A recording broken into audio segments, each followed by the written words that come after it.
I work in Pittsburgh with an organization called Just Harvest, and they do two things, I think, mainly direct service and advocacy for folks who are low income in the area. And in terms of direct service, they are contracted by the State Department of Public Welfare to assist folks in applying for SNAP, and they're also contracted to help folks to file taxes for free. And in a year, they help about 1,000 applicants to apply for food stamps. And so far, since the tax season began, they've helped to return $3 million in taxes. And so they do really excellent work. And in terms of public advocacy, they're helping people, welfare recipients, to advocate for policies at the local, state, and national level. And so, in terms of what my research project was about, it was about identifying and assessing food deserts in the area. And so this is a map of food deserts in Allegheny County. Pittsburgh sort of is in the middle here, the urban area there, very dense. And basically what USDA does is they measure, in each census tract, there has to be a poverty rate of 20% or above. And they measure that you have to be basically a mile or more away from a food desert in order to be away from a grocery store, excuse me, in order to be constituted as a food desert. So as you can see, there's a very widespread distribution of areas that are located very distantly from food deserts. However, one of the things that we've realized, or at least people at Just Harvest realize, is that this map and this measure isn't really full enough. And so in the experience of a lot of the folks, the clients that Just Harvest serves, people live very distantly in a Pittsburgh context from grocery stores. How many of you have been to Pittsburgh? Right, and so you know that there are a lot of hills in Pittsburgh. You could be, as the bird flies, a half a mile away from a grocery store, but really very, very far in terms of having to climb 200 feet, 400 feet in elevation. And so, what I did was to get a really local understanding and to bring in a lot more variables than what the USDA considers. One of the most important things to me is vehicle ownership. And so in some communities, as many as 70, 90% of people don't own vehicles. In addition to vehicle ownership, I think rates of poverty are important, but 53.6% of low-income people actually live outside of predominantly low-income communities. So if we're only assessing places that are 20% above poverty, we're missing the experience of a lot of places. And so I assessed 21 communities in Pittsburgh based off of a diverse range of factors. Some of these were inner-ring suburbs. Some of these were middle-class communities that had maybe 10% of folks living in poverty. I also thought that single-parent households were important and public transportation accessibility. And basically, the conclusion that I found is that your physical distance from a grocery store adds more pressure to already vulnerable families. And so in Pittsburgh, people might pay $2.50 to go one way to the grocery store, but have to pay $15 to haul all their bags back in a jitney, which is sort of an informal cab service that exists there. And so, people who are on food stamps have to find somehow additional money in order to get to the grocery store. The Reinvestment Fund, which is a major partner in helping to build grocery stores in cities, conducted a report for the U.S. Treasury CDFI, Community Development Financial Institutions Fund. And what they found is that 52% of the residents of Pittsburgh live in low supermarket access communities. And 71% of those folks are in low income.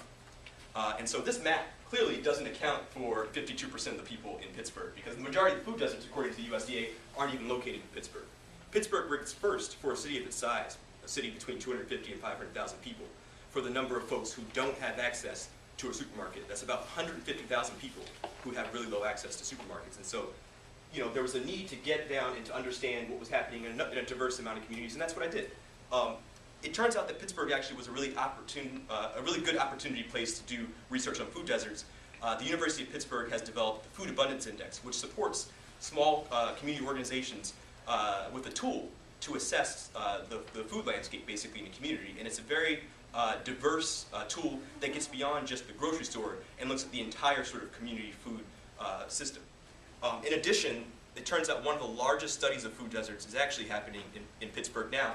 And they're focusing on the Hill District and on Homewood, which are two predominantly African-American low-income communities in Pittsburgh.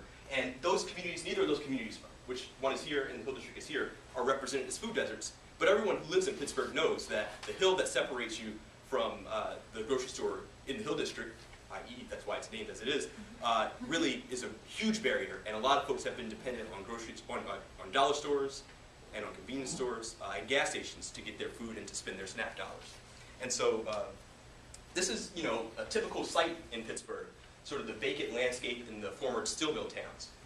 You have a lot of stores that are just abandoned, commercial fronts that are abandoned. And so, what I really tried to focus on is understanding why people are forced in many cases to go to distant places to buy groceries, why they have to go to more affluent communities, and then to look at ways that we can retain some of those dollars and to develop models that Just Harvest could advocate for to retain SNAP dollars in the communities where they are received.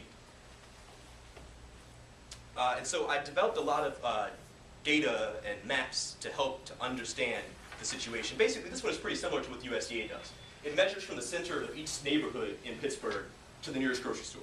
And so it gives you an idea of who's located distantly away. I didn't include grocery stores outside of Pittsburgh because of this concept known as leakage, which is the idea that you spend your money in a place that's not your own community.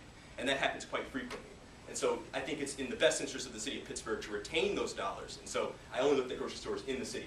And so basically, for the most part, the communities that are furthest away from grocery stores are the low-income communities, the very vulnerable communities. And folks have to take the bus or take the jitney, which round trip costs you about $30.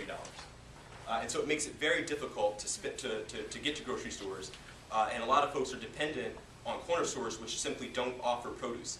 As you can see in the report summary findings, the overwhelming majority of the stores that we surveyed do not have any fresh produce, fruits and vegetables available whatsoever.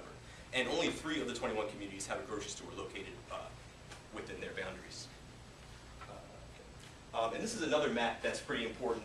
As cities start to consider things like sustainability, walkability is a very important feature of that. And basically LEED, which is one of the sort of standards for how we measure sustainability, says that the ideal community would have all the services that are essential within a half a mile.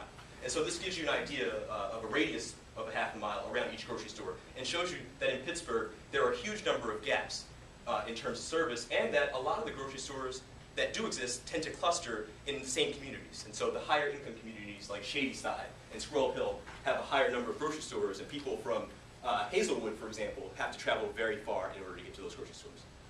And I think what's important to understand about food deserts is that people are creating indigenous solutions to them. It's not just as if people are only suffering. People have been coping with their life.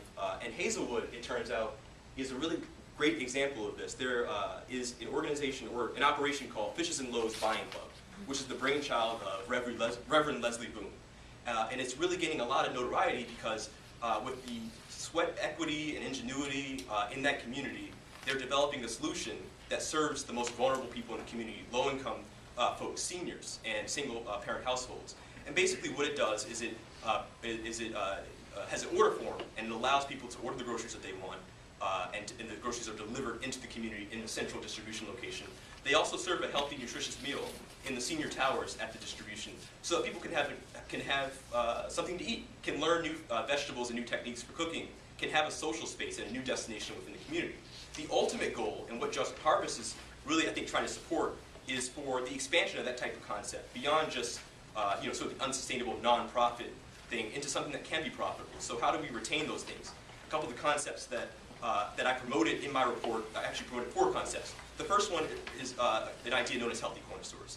And that exists in a lot of cities, DC, New York, Milwaukee. And basically what it does is it supports small corner store owners and provides them connections to produce and distributors so they can offer fruits and vegetables. It helps them to upgrade their store so they can change the image of the store and really become something that serves the community as opposed to something that just drains and feeds the community unhealthy foods.